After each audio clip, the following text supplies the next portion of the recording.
It's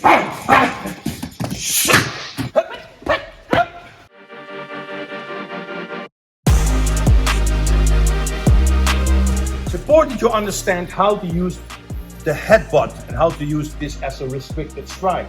This is head target, this is no headbutt. This is weird. I saw this on the internet once. This guy did this an exam of this. I will not call the system, otherwise everybody's going to cry his eyes out. But he literally did this. There is no kinetic chain, man. This foot is losing power. Understand? Kinetic chain of punching or headbutting comes from the fucking floor. Then at least get grounded or stay grounded if you have the choice, right? So if I have this individual on top of me, I can use the option of my ass pushing the wall, my shoulder pushing the wall, and I use this shoulder bump to get at least distance for the headbutt. Now if you headbutt, now look at my footwork. If this is the wall, I would use the push up the wall, but let's say for the purpose of me having the distance, I am now pushing off that back foot.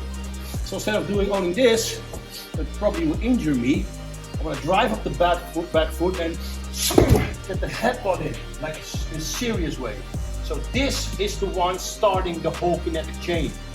So I'm doing, makes sense? Yes, I understand if you need to squeeze the jawline, I understand the right part of the head. So if I headbutt, I use this part and I aim for the ski goggle or the soft spot. I will stay away from his teeth, yes?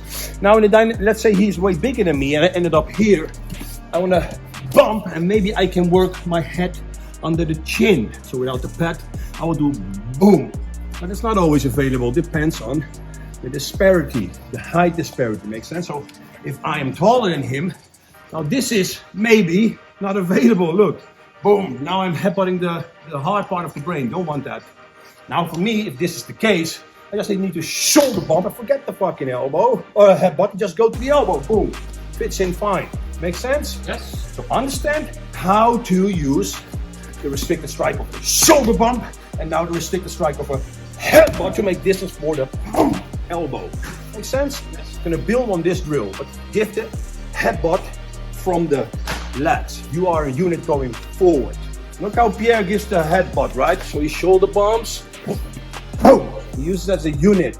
And what he also does very smart, and in this case, let's say we were in the wrestling and he bumps me, boom, and he will headbutt me because I don't let him go. He headbutts me, boom, the energy can go somewhere, makes sense? But I would suggest if I do that and I, let's say, can use this momentum of headbutting or shoulder bump to headbutt, and now I can push him off, I would do that, makes sense, and then continue. But understand that the energy of the headbutt you just gave needs to go somewhere, because if I would push him against the wall and headbutt him here, guess who's going to sleep too? Me. So if you grab the head and headbutt, then fine, at the moment of impact you release, or at least allow him to shake the head. But now you want him unconscious.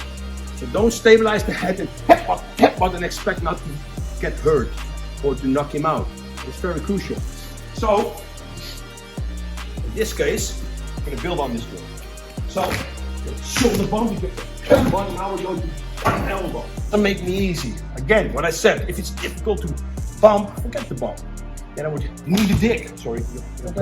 Need a dick to loosen him up or make him occupy the low line. Now you bump, headbutt the elbow. Make sense? yes. So this is now your whole drill. Bump, headbutt, and then relax. Back. Again. Yes, you want to hear the crispy sound from the elbow too. Bump. Yes, because he is just, we call this a passive rider, fine by me. I like to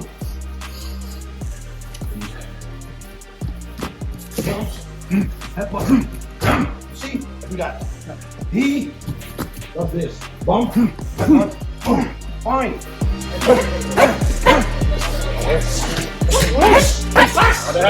Bump,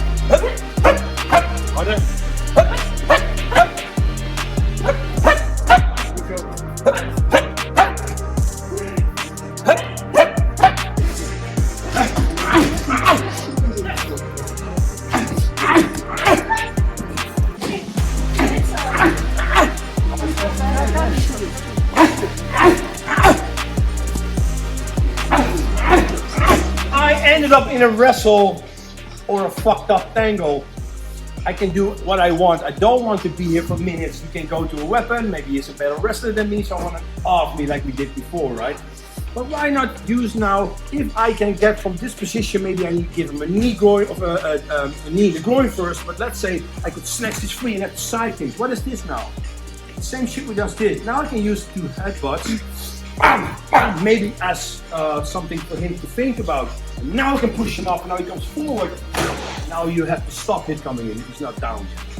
Make sense? So if I, without the fact to people that they understand what we're doing, if I can get in this dynamic, boom, boom, to headbutting or to incidental strikes with the side of my clinch, and I can get him off because he's eating 2 shots. Now listen, when he does this, now there is no headbutt. But let's say what we did before, shoulder bump, boom, boom, maybe there's 2 shots for 1 shot. Just as tool development, we're going to pummel. I find a side clinch. This can be here, this can be here.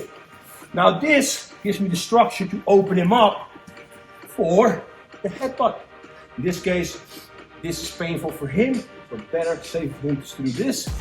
So now I simulate this 2 headbutts. Now maybe I can push him off and it comes forward and then you hit.